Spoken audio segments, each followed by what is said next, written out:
آج ہم انشاءاللہ اللہ سبحانہ وتعالیٰ کے ایک اور خوبصورت نام السلام کے بارے میں بات کریں گے۔ السلام سراسر سلامتی۔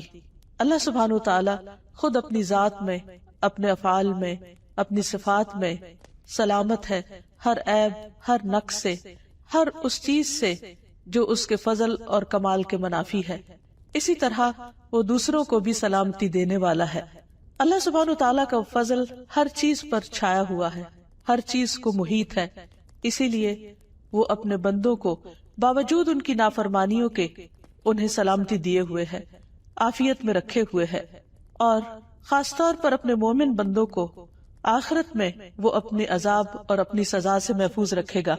اللہ سبحانہ وتعالیٰ کو سلامتی پسند ہے، اور وہ یہ چاہتا ہے کہ بندوں کے درمیان بھی باہم خیر و بھلائی اور سلامتی کے جذبات اور تعلقات ہوں۔ السلام کا لفظ ایک بہت وسیع لفظ ہے، اس کے اندر کئی معنی پائے جاتے ہیں۔ عربی میں سلم یسلم سلاما و سلامتن کا ایک معنی ہوتا ہے امن، امان، حفاظت اور اطمینان، یعنی ہر طرح کی ظاہری اور باطنی مصیبت اور مکروہ اور عیب سے پاک ہونا۔ اسی طرح یہ لفظ خلاصی اور نجات کے معنوں میں بھی استعمال ہوتا ہے۔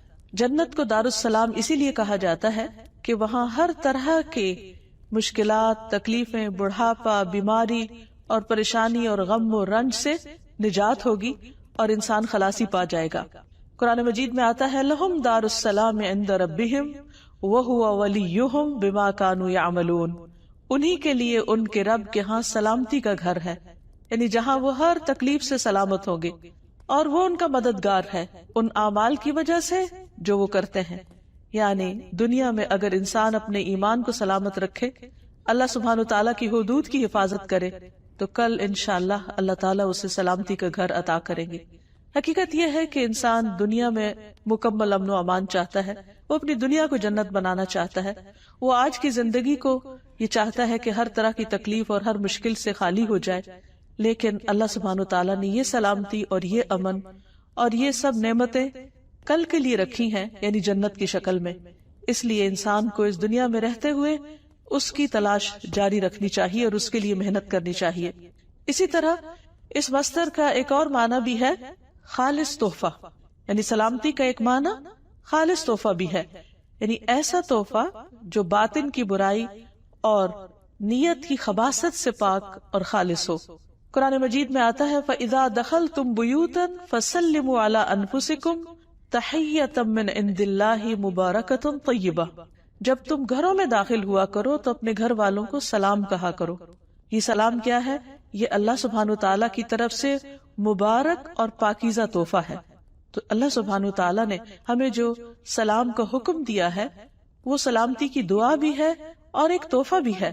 ثابت بن عبید کہتے ہیں کہ میں ایک مجلس میں آیا جس میں عبداللہ بن عمر وغیرہ تھے، تو انہوں نے کہا جب تم سلام کرو تو سناؤ، یعنی اونچی آواز میں کرو، کیونکہ وہ اللہ تعالیٰ کی طرف سے طیب اور مبارک دعا ہے۔ یعنی جب ایک انسان دوسرے کو سلام کرتا ہے تو ایک طرح سے برکت کی دعا دیتا ہے اور سلامتی کی دعا دیتا ہے، اور اس چیز کو مسلمانوں کے درمیان رائج کر کے دراصل اللہ سبحانہ تعالیٰ نے انہیں ایک بہت خوبصورت تحفہ دیا ہے کہ جو وہ ہر وقت ایک دوسرے کو دے سکتے ہیں۔ جیسا کہ ہم جانتے ہیں کہ تحفے کا تبادلہ باہم محبت بڑھاتا ہے، لیکن یہ ممکن نہیں کہ انسان ہر وقت ایک دوسرے کو مادی شکل میں تحفے دے سکے۔ اللہ سبحانہ تعالیٰ نے ہم سب پر کس قدر مہربانی کی ہے اور ہمیں ایک ایسا کلمہ سکھا دیا، یعنی سلام کا، کہ جو خود ایک تحفہ ہے، اور اس کو خود اس نے تحفہ اور برکت والی چیز کہا ہے کہ اگر ہم ایک دوسرے کے ساتھ اس کو ایکسچینج کرتے رہیں تو اس میں ہمارا کچھ بھی خرچ نہیں آتا، لیکن اگر ہم خوشی کے ساتھ دوسروں کو سلام کریں اور جواب میں سلامتی کی دعا پائیں تو اس سے یقیناً ایسے لوگوں کے اندر رحمتیں اور برکتیں نازل ہوں گی، ان کے اندر سے دشمنیاں اور حسد اور شیطان کی ڈالی ہوئی نجاست ختم ہوگی۔ اللہ سبحانہ وتعالیٰ کی طرف سے یہ پاکیزہ اور خوبصورت تحفہ آدم علیہ السلام کو ملا تھا، جو ان کی سب اولاد کے لیے تھا۔ اب کچھ نے اسے اختیار کر لیا اور کچھ نے نہیں۔ حدیث میں آتا ہے رسول اللہ صلی اللہ علیہ وسلم نے فرمایا اللہ سبحانہ وتعالیٰ نے جب آدم علیہ السلام کو پیدا کیا تو ان سے فرمایا کہ جاؤ اور فرشتوں کو سلام کرو، اور جو کچھ وہ تمہیں کہیں اسے غور سے سنو، وہ تمہارا اور تمہاری اولاد کا سلام ہوگا۔ آدم علیہ السلام فرشتوں کے پاس گئے اور انہوں نے کہا السلام علیکم. فرشتوں نے جواب میں کہا السلام علیکہ ورحمۃ اللہ. انہوں نے لفظ رحمت اللہ کا اضافہ کر لیا. تو بہرحال جب کوئی سلام کرے تو قرآن مجید میں حکم ہے اذا حییتم بتحیۃ فحیوا باحسن منها او ردوها، کہ جب کوئی تمہیں سلامتی کا تحفہ دے تو تم اس کو واپس لوٹاؤ. یعنی اگر کوئی تمہیں سلامتی کی دعا دے تو جواباً دعا دو اسی طرح یا اس سے بہتر، بِأَحْسَنَ مِنْهَا. اور اگر احسن نہیں یعنی ورحمت اللہ نہیں کہہ سکتے تو فَرُدُّوهَا، اتنا تو کہو جتنا دوسرے نے تمہیں کیا. اس لیے جو قوم، جو گھرانہ، جو افراد باہم سلام کو رواج دیتے ہیں، عام کرتے ہیں، ان کے درمیان باہم محبت ہوتی ہے، اللہ سبحانہ وتعالیٰ کی طرف سے سلامتی اترتی ہے.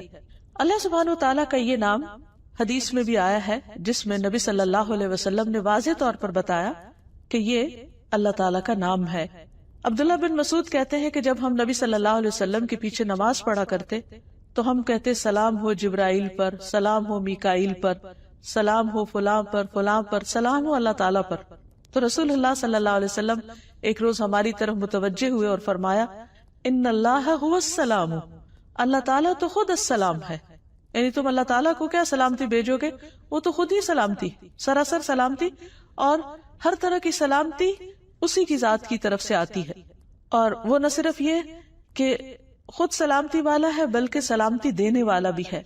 نبی صلی اللہ علیہ وسلم ہر نماز کے بعد 3 بار استغفار کرتے، استغفر اللہ استغفر اللہ استغفر اللہ، اور اس کے بعد یہ دعا پڑھا کرتے تھے اللہم انت السلام ومنک السلام تبارکت یا ذا الجلال والاکرام. اے اللہ تو السلام ہے، یعنی تمام عیوب سے پاک ہے، ہر کمی سے پاک ہے، اور تجھی سے سلامتی ہے، یعنی اس کائنات کے اندر جو کچھ بھی سلامت ہے وہ تیری وجہ سے ہے. اے بزرگی اور بخشش والے تو برتر ہے، بہت برکت والا ہے. تبارکت یا ذا الجلال والاکرام. اللہ سبحانہ وتعالیٰ نے اپنے انبیاء اور نیک بندوں کو دنیا میں سلام کیا ہے. قرآن مجید میں آتا ہے سلام علی نوح، سلامتی ہو نوح پر علیہ السلام. پھر اسی طرح سلام علی ابراہیم، ابراہیم پر سلامتی ہو. سلام علی موسیٰ، موسیٰ علیہ السلام پر سلامتی ہو. سلام علی الیاسین، الیاسین پر سلامتی ہو. اور سلام علی المرسلین، سارے رسولوں پر سلامتی ہو. قرآن مجید کی ایک اور آیت میں آتا ہے قل الحمد للہ وسلام علی عبادہ الذین اصطفیٰ اللہ خیر اما یشرکون. اللہ تعالیٰ نے نبی صلی اللہ علیہ وسلم سے کہا کہہ دیجئے سب تعریف اللہ کے لیے ہے اور سلام ہے اس کے ان بندوں پر جنہیں اس نے چن لیا. کیا اللہ بہتر ہے یا وہ جنہیں یہ شریک ٹھہراتے ہیں؟ اللہ سبحانہ وتعالی جو السلام ہے اسی سے سلامتی اور عافیت کی امید اور توقع کی جا سکتی ہے. وہی اپنے بندوں کو ہر طرح کے ہول، ہر طرح کے خوف اور ہر طرح کی پریشانی میں سلامتی عطا کرتا ہے. جیسی سلامتی اس نے یحییٰ